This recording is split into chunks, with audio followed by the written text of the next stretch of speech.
Somewhere out there, there's a woman staring at the ceiling before the alarm even goes off.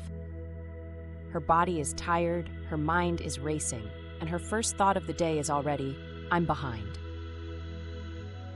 She gets up, she shows up, she answers to everyone else first, and in the middle of the noise, the laundry, the meetings, the silence in her relationship, the heaviness in her chest, she wonders if anyone sees her, if she still sees herself. And then comes the whisper, so familiar she barely notices it anymore. If only I had more time. If only I had more help. If only I had a partner who understood. If only I had a break. These thoughts swirl around her like background noise she stopped noticing. But every now and then, they echo louder. And she wonders, is this just how it's always going to be? Many of us are living in the haves.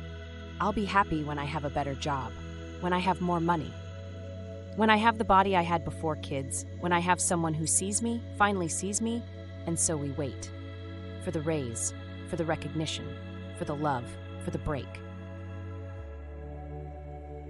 We wait for the world to shift, not realizing the waiting itself is its own prison. Maria used to be in that waiting game, a mother of two, working part-time, trying to hold her home, her sanity, and her dreams together.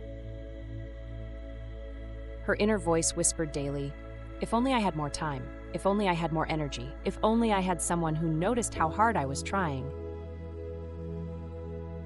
But one day, after a meltdown in a grocery store parking lot, she sat in her car and realized something. She couldn't have more time, but maybe she could be something different in the time she already had.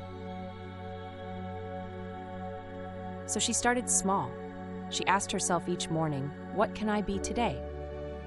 She stopped asking for the world to give her something and started giving herself permission to be.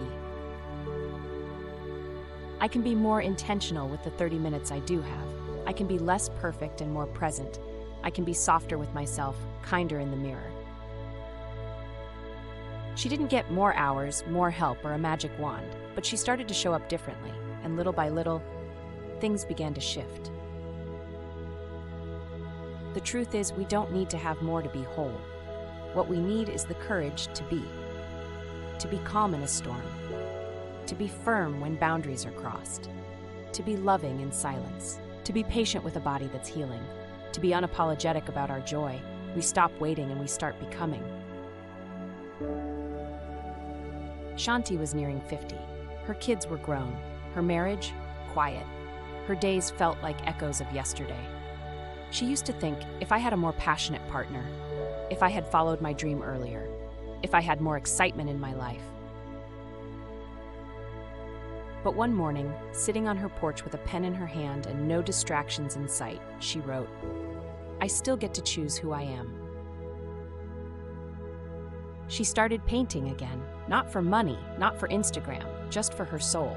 She started being passionate, she started being spontaneous, and slowly, without asking anyone else to change, she changed the rhythm of her entire home. Sometimes, it's not the world that has to move, it's us.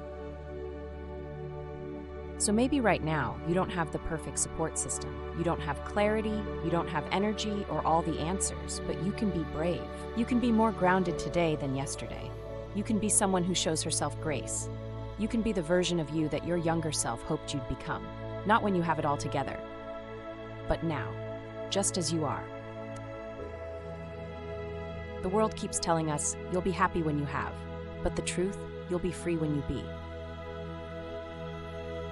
Be still, be bold, be loving, be you, without waiting for permission.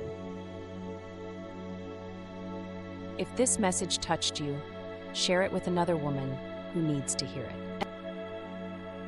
And ask yourself, who will I choose to be today?